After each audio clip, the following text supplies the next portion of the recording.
राम जय जय राम। श्री राम जय जय राम। श्री राम जय जय राम। सच्चिदानंद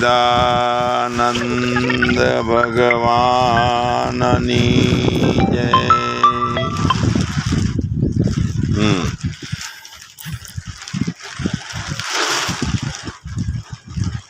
शरीर थी,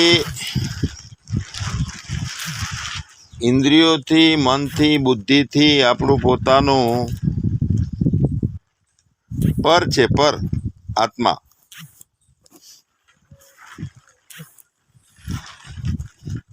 આપણે ભગવાન પોતાના સાચા સ્વરૂપને જેમ છે એમ જાણવું છે, તાત્વિક સ્વરૂપે। આત્માનું તાત્વિક સ્વરૂપ એટલે ઉપાધિ વગરનું, નિરુપાધિક, નિર્વિશેષ અને કાર્યકારણ વગર। એટલે જहाँ ना कछु है ना हुआ ना होवनहार एवा आपણા સ્વરૂપને આપણે જાણવું છે। તો ગીતામાં 7મા અધ્યાયના 7મા શ્લોકમાં સરસ વાત કરી છે કે મત પરતરમ ન અન્યત કિંચિત અસ્તિ ધનંજય મયि સર્વમ ઇદમ પ્રોક્તમ સૂત્રે મણિગણાઈવ।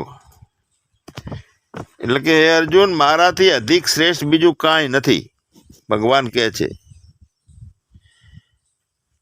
અને દોરામાં, મણકાઓમાં સમૂહની જેમ આ બધું મારામાં પરોવાયેલું છે।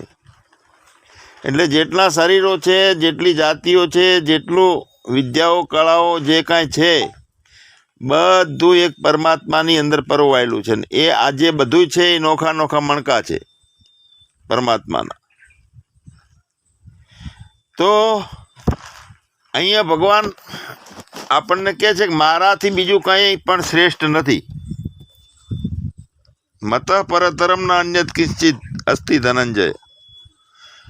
મારાથી બીજું કાંઈ શ્રેષ્ઠ નથી।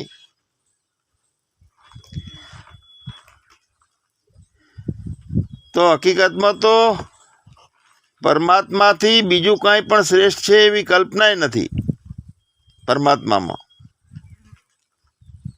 એટલે આગળ પાછળ, ઉપર નીચે, અંદર બહાર, ડાબું જમણું બહાર, આ બધા પ્રકારના ભેદ છે એ ભેદ વગરનું પોતાનું હોવું છે પરમાત્માનું। તો આવા પોતાના આત્મ સ્વરૂપને ભક્તિની રીતે વિચારીએ તો પરા અને અપરા બે પ્રકૃતિ છે। તો અપરા જે છે એ પ્રકૃતિની અંદર 5 મહાભૂતો, મન, બુદ્ધિ ને અહંકાર, આ અપરામાં આવે।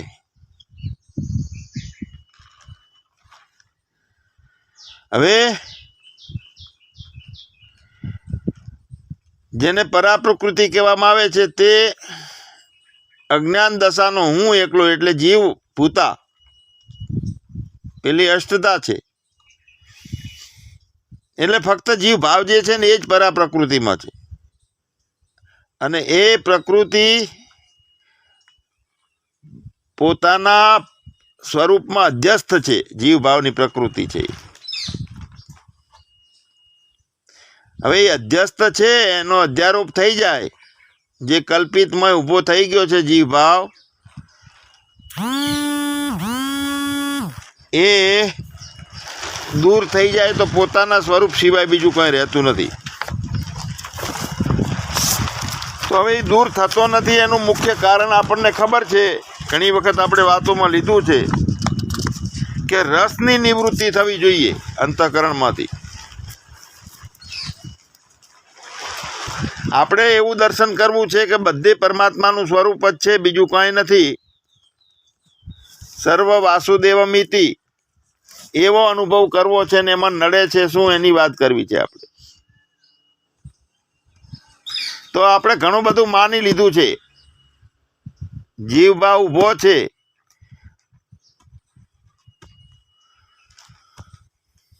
હવે આપણે અનુભવ કરવો છે બધું વાસુદેવ રૂપે છે, તો બીજા અનુભવો ને મુખ્ય પ્રધાનતા ના આપીએ ત્યારે આ કામ બને. હવે ઘણા જન્મો લેવા પડશે પછી આવી સ્થિતિ પ્રાપ્ત થશે. આવું આપણને મુમુક્ષુના માર્ગમાં થાય કંઈક ને, અને ઘણાને સાંભળતા માત્ર શ્રદ્ધા થઈ અને તરત જેમ છે એમ સહજ રીતે પોતાનું સ્વરૂપનો સ્વીકાર થઈ જાય છે.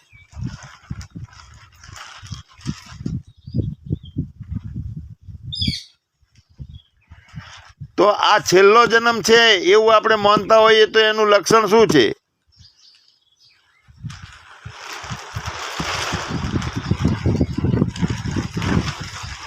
તો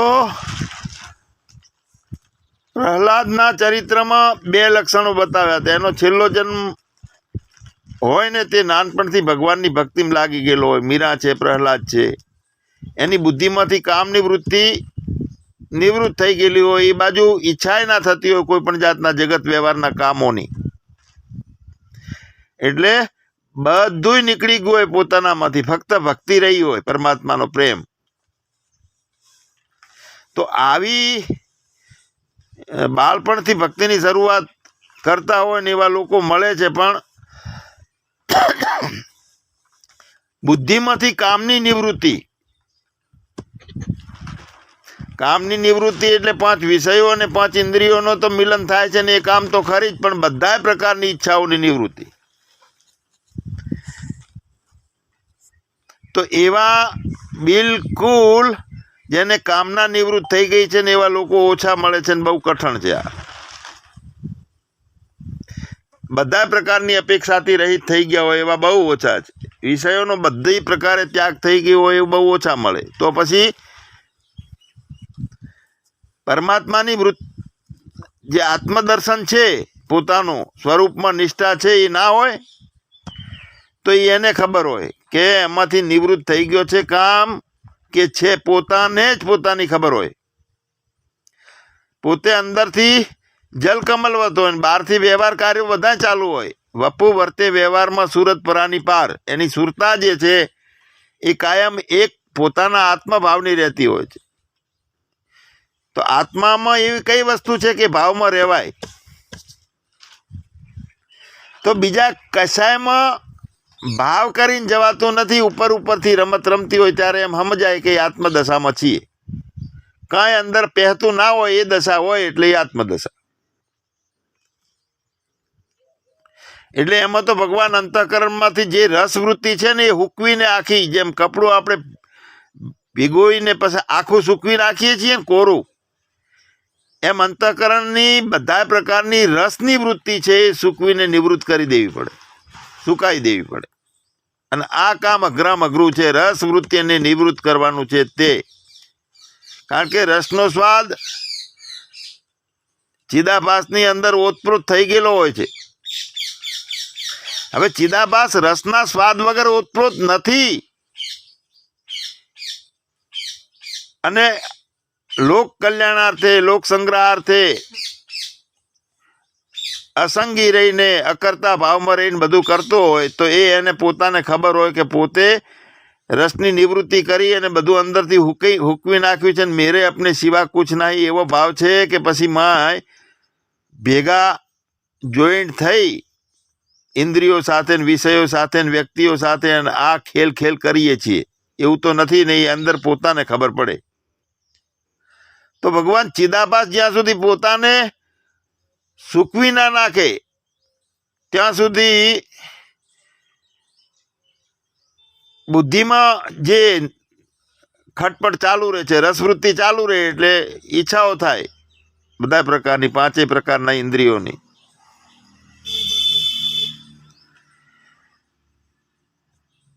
તો ઘણી વખત એવું થાય છે કે સારું વાતાવરણ હોય, નજીકમાં સત્સંગ હોય, કાયમ લાભ બધા લેતા હોય, પણ છતાં આપણે ના જઈ શકીએ. કેમ કે આપણા અંતઃકરણની અંદર બીજા વિષયોનો રસ હજુ રહેલો છે. એટલે ઘણાને એવું લાગે છે કે 5 મહેમાન આવ્યા છે તેમને આગતા સ્વાગતા ના, એટલે આપણે સત્સંગ નથી સાંભળવો.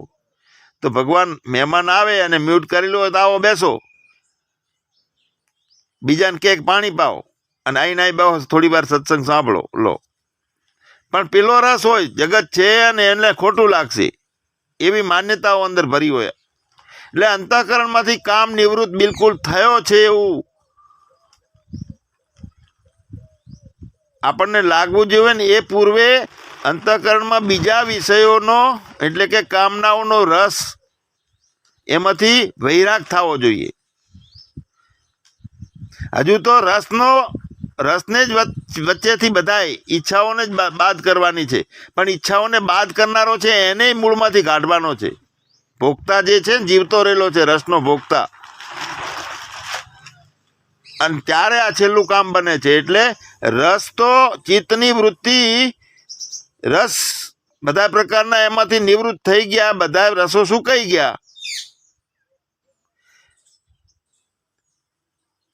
તો રસનો ભોગતા છે એ તો છે, ડાયો થઈને રહે છે, ગાંડો નથી પણ છે ખરી. તો એ છે ત્યાં સુધી અંતઃકરણમાં ફરીથી કામનાઓ સાથે જોઈન્ટ થવાની શક્યતાઓ રહેલી છે. એટલે વિષયો તો નિવૃત્ત થાય, પણ વિષયોનો રસ જે છે એની વાસના છે એ દૂર થતી નથી. અને એ રસ આવા જ્ઞાન સભામાં, આપતવાણીના સત્સંગમાં, કે જ્યાં પરમ રસ કાયમ પીરસાય છે, પરમાત્માનો રસ પીરસાય છે, તો તેની આગળ બાકીના બધા રસો નિવૃત્ત થાય. પરમાત્મા છે એ બધા દ્રષ્ટાઓનો દ્રષ્ટા છે, પરમ દ્રષ્ટા છે, અને એનો અનુભવ જ્યારે આપણને થાય છે ત્યારે નિવર્તનતે પરમ દ્રષ્ટા નિવર્તનતે રસવર્જ રસો અપ્યસ્ય, એટલે બધા પ્રકારના રસ જે છે એ તો પરમ રસોનો પરમ રસ એવો પરમાત્માના દર્શનથી નિવૃત્ત થાય છે, એવું વાત કરી છે. લો, તો આપણે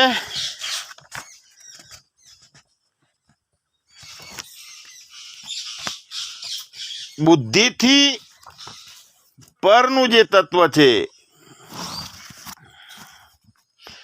જો આપણે શરીરથી ઇન્દ્રિયો પર છે, ઇન્દ્રિયોથી મન પર છે, મનથી બુદ્ધિ પર છે, અને બુદ્ધિથી આત્મા પર છે. તો હવે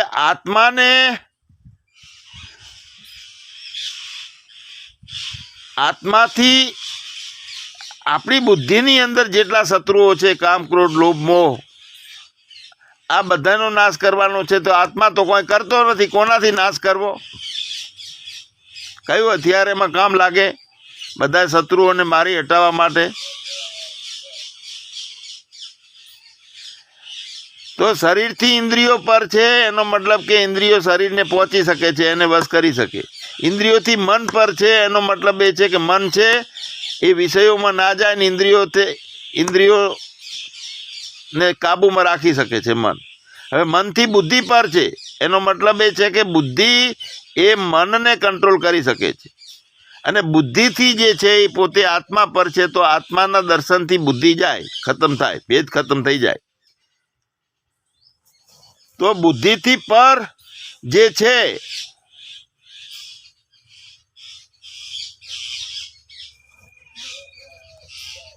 તો બુદ્ધિથી પર બુદ્ધિને છેલ્લે નિવૃત્ત કરવાની છે, તે તો પરમાત્માના દર્શનથી થશે. આ એ વખતે ગાંઠ તૂટી જાય.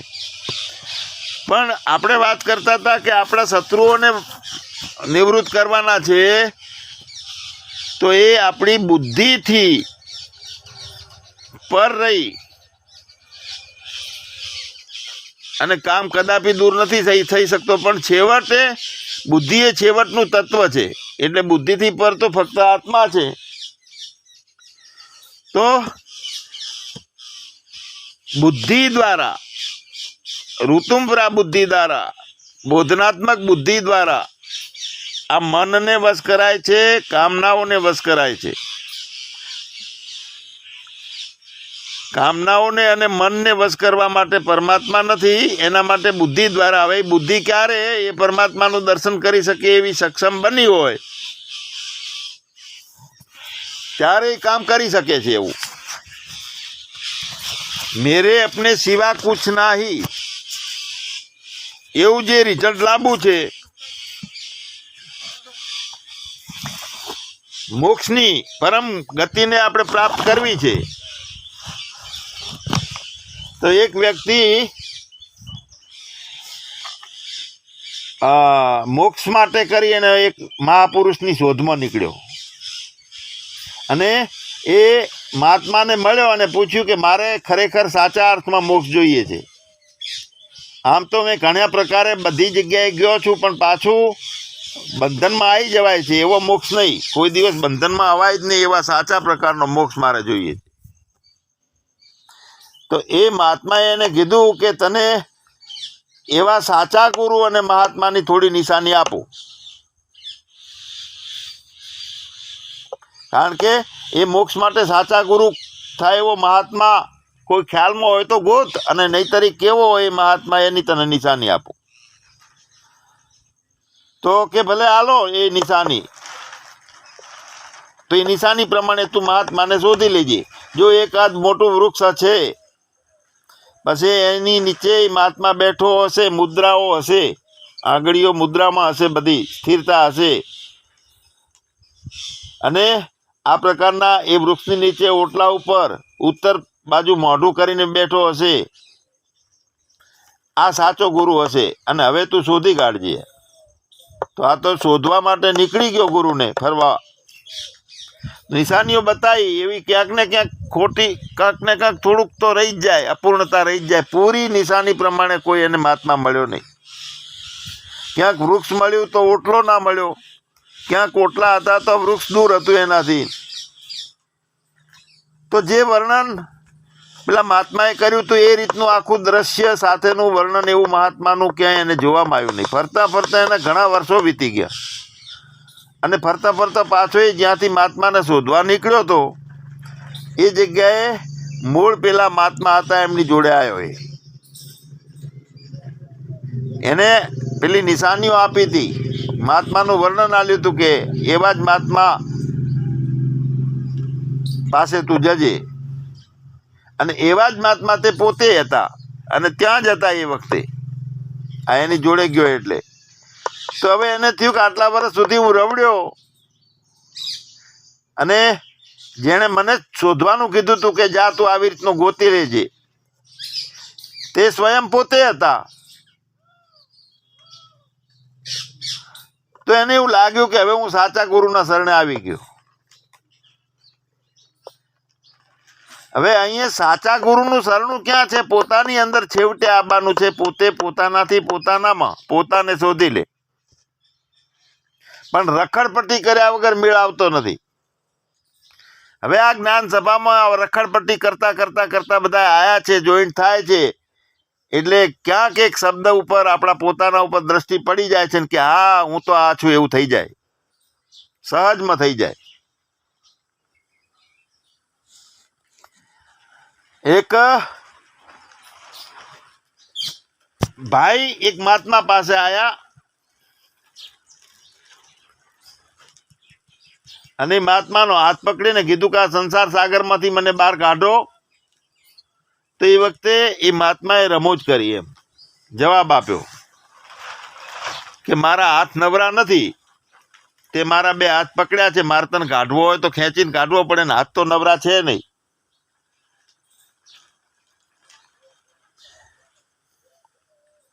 તો કેમ?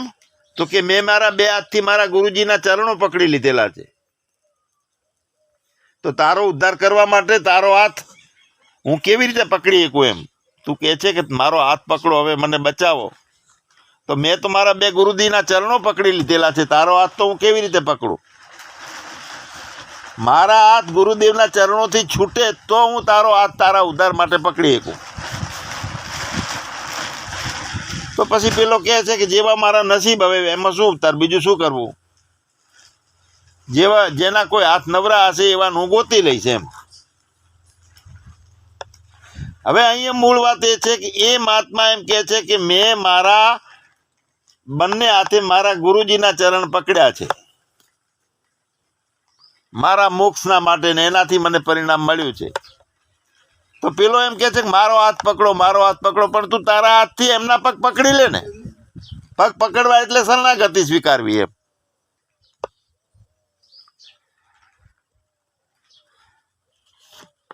તો બહુ મોટું તત્વ છે શરણાગતિ સ્વીકારવી એટલે. આપણી જે તાત્વિક સ્થિતિ છે કે જહાં ના કુછ હે ના હુઆ ના હોવનહાર, એટલે કે બધા પ્રકારનું જેટલું બુદ્ધિની ડબીમાં આવે છે એ બધું ખરી પડ્યું છે. બધું પ્રતીતિની માત્ર સપનાની જેમ થઈ ગયું છે, બાકીનું બધું પોતાના સિવાયનું. અને નિર્વિશેષ પોતે ચેતન તરીકે રહ્યો છે કે હું છું. એ હુંની અંદર ક્યાંય એવી છાંટ નથી કે જીવ ભાવ વાળો કે દેહ વાળો કે નામરૂપ વાળો હું. અને પોતાનું છું એ ભાવ વાળો દેશ વાળો એવો હું પણ નથી. હું છું તો એ દેશ વાળો હું થયો. તો આ તાત્વિક સ્થિતિ પોતાની છે એવી પ્રાપ્ત સહેલાઈથી કરી શકાય એમ છે. પણ ક્યારે? સરસ મજાનો આવો સત્સંગ, આપણને સરસ મજાના વેદાંતની પદ્ધતિઓથી આપણને એક એક સાધન બતાવ્યું છે. સહજતાથી આપણને બધી સગવડતાઓ મળે છે, પ્રેમ મળે છે, ખટપટ વગરનું આમંત્રણ છે બધાને. તો આપણને પરમાત્માની કૃપાથી આ બધું સહજ રીતે મળ્યું છે. હવે અહીંયા સહજ રીતે મળેલું છે એની અંદર ફક્ત ને ફક્ત શરણાગતિનો ભાવ અને શ્રદ્ધા કરવાની જરૂર છે. ફક્ત આ જે સ્થિતિ છે આપણને મળી છે હાલ જ્ઞાન સભા માટે, તો એક સહજ સ્વીકાર એનો કરવામાં આવે તો સ્થિતિનો સહજ સ્વીકાર તો કરતા કરતા પોતાનો સહજ સ્વીકાર કરી લેવાનો છે.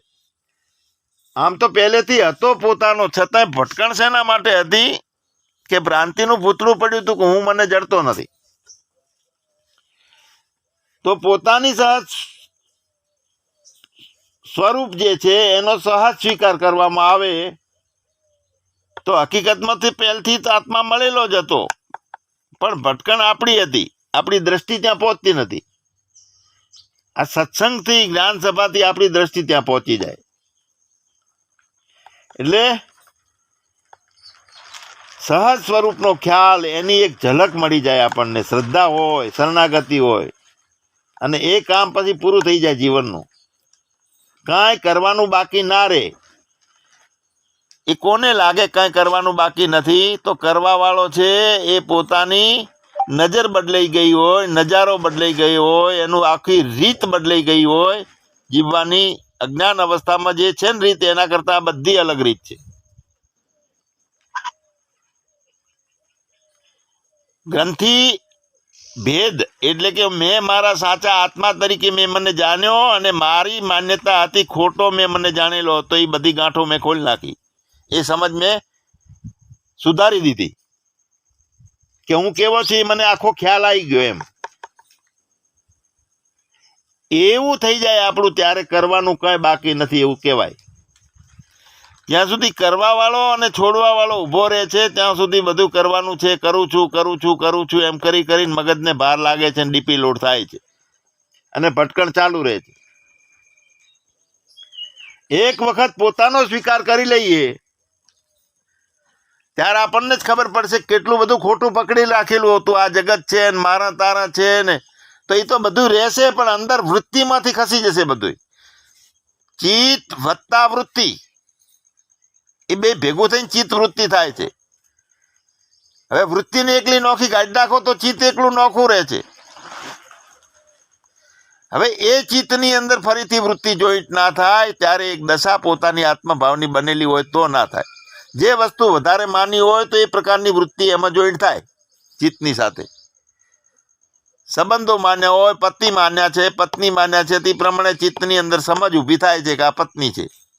તો ચિત્ત અને વૃત્તિ બે ભેગું થઈ અને નક્કી કરીએ છીએ કે આ પત્ની છે, હું પતિ છું, હું આમ કરું છું, એની આ ફરજ છે. આ બધું ખટપટ વાહે ચાલુ થાય છે. હવે વૃત્તિ આખી હટી જાય તો વૃત્તિ જે જગતને દેખાડવા વાળી વૃત્તિ કઈ છે?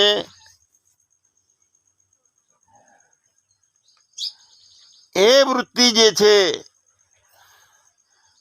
ઇન્દ્રિયો દ્વારા અલગ અલગ પ્રકારની પરિચ્છિન્નતા વાળી જ્ઞાનો કરે છે. ટુકડા ટુકડાના જ્ઞાનો કરે છે, મારા તારાના ભાવો પકડે છે.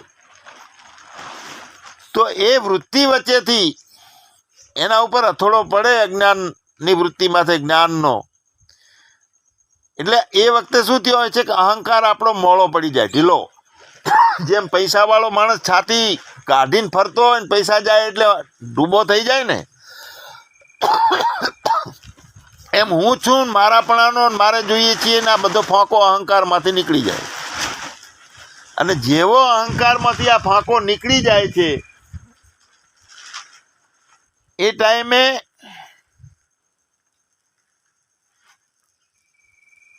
હું નથી હું નથી હું નથી એવું જ્ઞાન થવા લાગે છે ને, હું કાંઈ નથી હું કાંઈ નથી, ત્યારે હું જે ચેતન છું ને એ જ્ઞાન વચ્ચે દ્રઢ થતું જાય છે. બંને કામ એક સાથે થાય છે. એક માનેલો એ હું નથી અને બીજો ચેતન હું છું એ ચેતન છું, બે કામ દ્રઢ થાય છે અને વિજય થાય છે ત્યાં એક સત્યનો.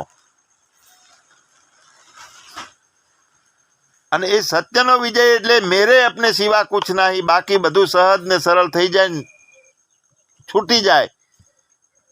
છૂટી જાય એટલે ઘર છૂટી જાય, બાલ છૂટી જાય, શરીર છૂટી જાય એવું કશું નથી. કરનારો વચ્ચેથી છૂટી જાય અને પછી ડબલું ચાલુ રહે. આ દેશનો, આ જીવનનો, આ ઇન્દ્રિયોનો રણી ધણી થઈને બેઠો હતો ને એ ડાયો ડમરો થઈ અને પોતાના માલિકના ઘરમાં જઈને બેસી ગયો. તો વગર માલિકનું જે જીવન છે એ પુષ્ટ ના થાય, ઇન્દ્રિયો પુષ્ટ ના થાય, વિષયો પુષ્ટ ના થાય, શત્રુઓ ઊભા ના થાય. કેમ કે એ માલિક હતો, એનો ઠેકેદાર હતો, એને જ પોતાને પાર્ટી બદલી નાખી છે હવે. તો ભગવાન એમ કહેવાય કે આ ચિદાત્માને પછી દેહ અંતઃકરણ સાથે કોઈ સંબંધ રહેતો નથી. સંબંધ કરનારો વચ્ચેથી ખતમ થઈ ગયો. જે અધ્યાસ દ્વારા સંબંધો ઊભા કરતો હતો, હું છું ને મારું છે ને મારે જોઈએ છે, આવા અધ્યાસ કરી કરીને મારાપણાના ભાવો જે ઊભો કરતો હતો,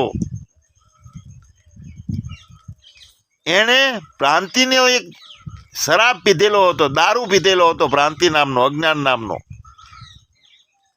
તો અજ્ઞાન છૂટી ગયું અને સાચો પોતાને બોધ થયો. કેમ નતો થતો? અધ્યાસ કરવા વાળો અહંકાર ઉભો હતો, એ બીજી વસ્તુઓમાં અધ્યાસ કરતો હતો. હવે એનામાં વિવેક આવી ગયો, એ અહંકાર પોતાના માલિકના ખોળામાં જઈને બેસી ગયો છે, અધ્યાસ કરવાનું બંધ કરી દીધું. હવે સાક્ષાત પોતે છે કે જ્યાં બોધથી પેલો બાધિત થયો, અહંકાર બોધથી બાધિત થયો છે, વિવેકથી બાધિત થયો છે.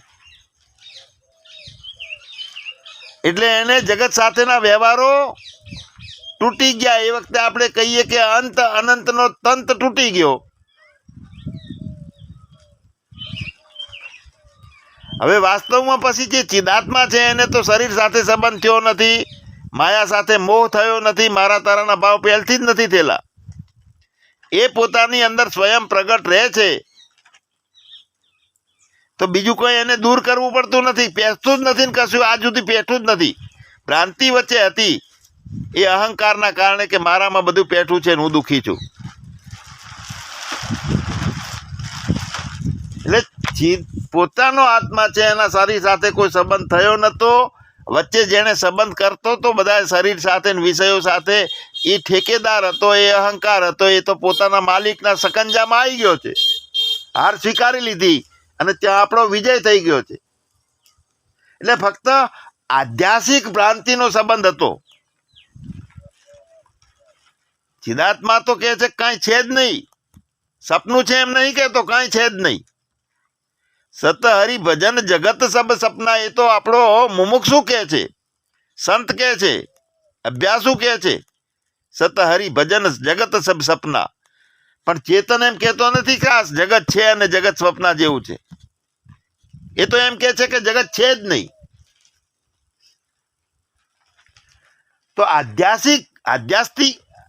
આધ્યાસિક જે ભ્રાંતિ અંદર ઊભી કરી, એ અહંકાર અને ઊભી થયેલી ભ્રાંતિ, એટલે આખી ભરેલી મટકી, અને મટકીનો માલિક અંદર હતો, એ બધાને પટકી પરમાત્માના ચરણમાં.